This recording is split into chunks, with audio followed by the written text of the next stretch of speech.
Hi and welcome to My Wildlife Year, week 13. It's going to be a very short one this week, mainly because I've been feeling a bit grotty this week. However, grotty for a good reason.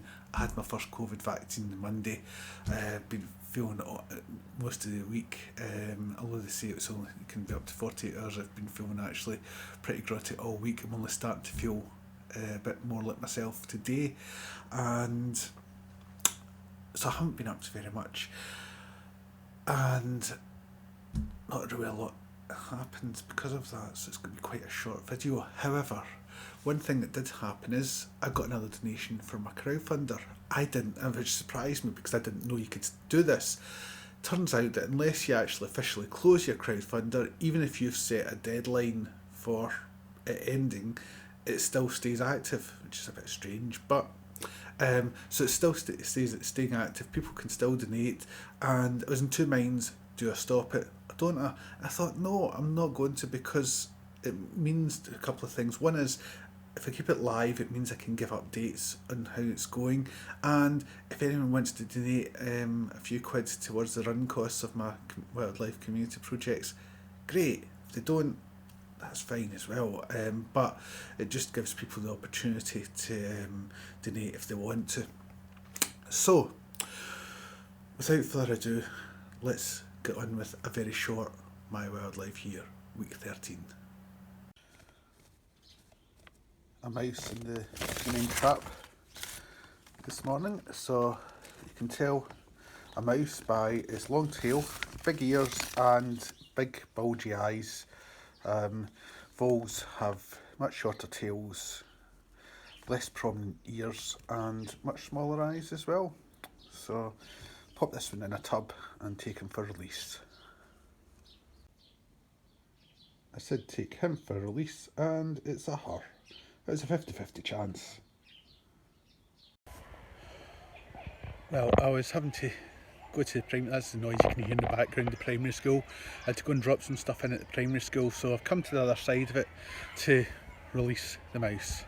New release site for me, but I'm fairly confident it won't be making its way back because it's such a distance from my house.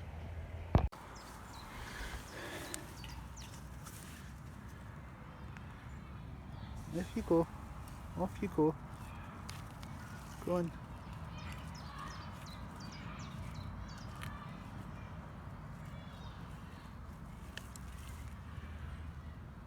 Off she goes, finding a home. So I've got quite close to this one. This is my first butterfly of the season that I've been close enough to be able to identify. It's a small tortoiseshell. So all the others that I've seen flying about have been too far away for me to ID, but so it's really nice for my first one to be a small tortoiseshell. So spring is definitely here. One thing that I have done this week though, when I was stuck at home feeling unwell, was set up another online small mammals workshop, introduction to Britain's small mammals. So that's booking at the moment. It's happening on Monday the 19th of April at 7 p.m. Cost is £12. The link is in my bio on my YouTube channel and also in my IGTV profile, and also on all my social media. So if you want to book on, please do. One thing I did do this week as well was also meet someone at a village shop who was telling me how much he was enjoying my wildlife year videos. So hi Simon. And one of the things we got talking about was mammal traps, and although I think it was maybe even week one, I did cover sort of like mammal traps for in the house and that. I haven't talked about mammal traps and what mammal traps for outdoor use. Once the year goes on a bit, I'll be doing some proper mammal trapping, but because I've got this workshop coming up and Simon was talking about mammal traps with me, I thought I'll just do this quick wee excerpt from my workshop that I'm going to be doing, and It's not the full thing, it's only a small part of it, but it gives you an idea of what my workshop entails. So here's a bit on small mammal traps. Mammal trapping is a great way to find out what small mammals you have in an area. Now, there's lots of different traps out there in the market. Which one are best? Well, probably the go-to one is the Longworth trap.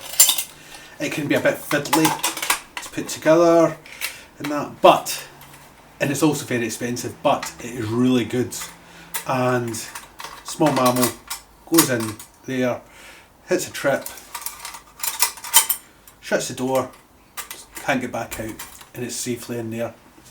Now, before I go any further, I'm going to cover shrew holes. Shrew holes can be put in the back of any. You can get mammal traps with shrew holes in the back. I don't believe in shrew holes. The reason for that is it's great to allow shrews to escape so that they don't starve, but it's not so good for this bigger mammals that try and get out the shrew holes, and this is a bit nasty, but basically garrot themselves.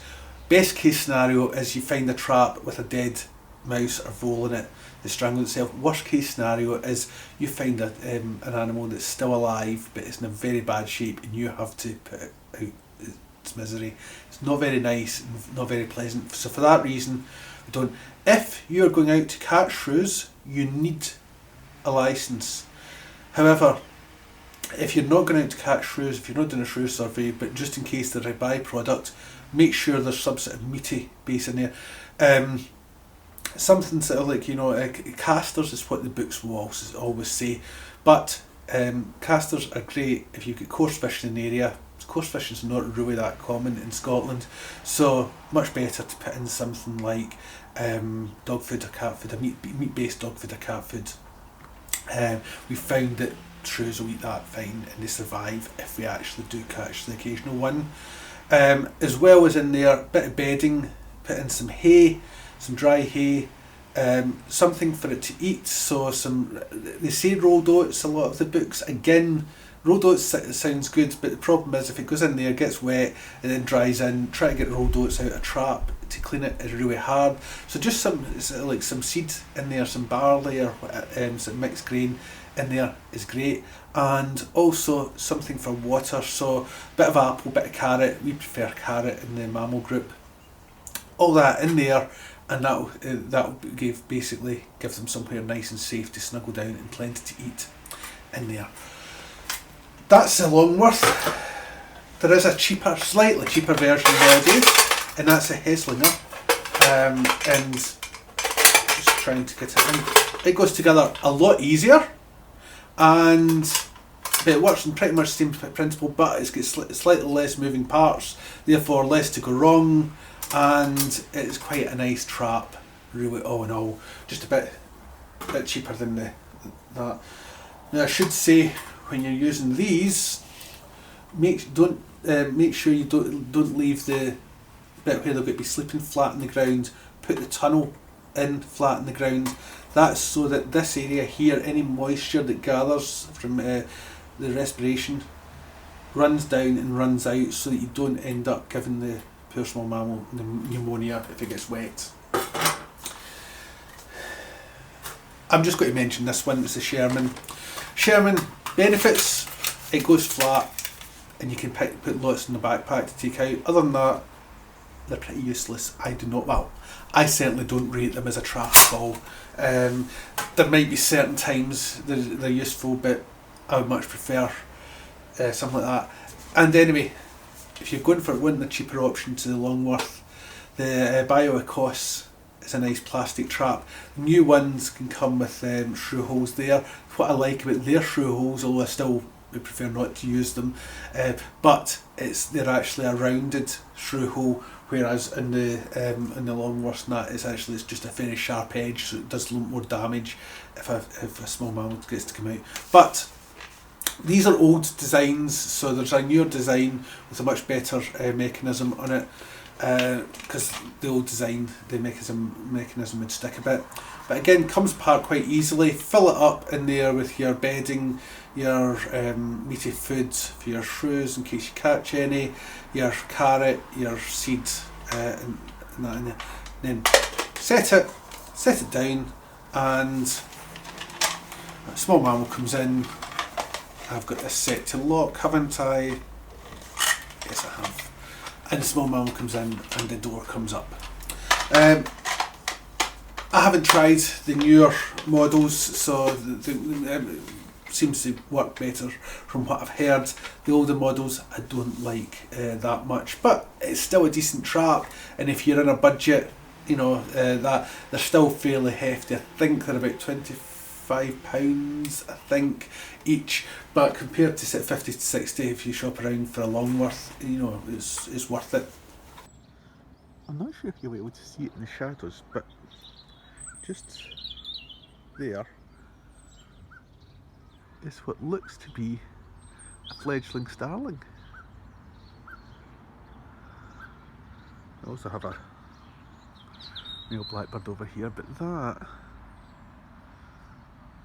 I'm trying to tell whether it's a fledgling starling or a female blackbird, but it doesn't look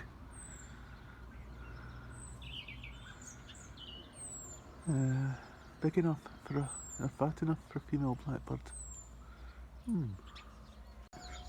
got to go in and see if I can get a bit closer and see.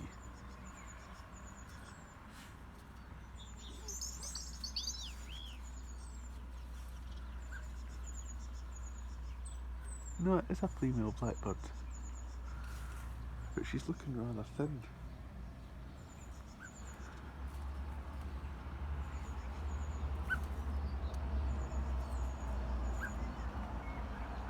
I thought at first it was a juvenile starling, but I knew it was a bit early for that. But well, I did say it was going to be a very short video this week, and as you can see, it was. Hope you enjoyed it though, and I hope you also noticed that the brain fog was in full swing when I managed to mistake a female blackbird for what I thought might be a juvenile starling, even though this is the wrong time of year completely for the, you know, a juvenile starling to be out this early. Just sort of like that, I'm blaming that in the brain fog, not in my poor wildlife knowledge. And the next week, next 2 weeks, I'm going to be hopefully doing some stuff in the school grounds, making little videos there. I'll include some of it in my wildlife here, but I'm also going to be making it for the kids. I got permission from the school to put out camera traps, mammal traps, mammal tunnels, and moth traps, and that in the evening at night in the school grounds. So I'm really looking forward to that. So we'll hopefully see in the next week or two what has turned up there. So until next week, have a good week, and I'll see you for my wildlife here, week 14. Bye.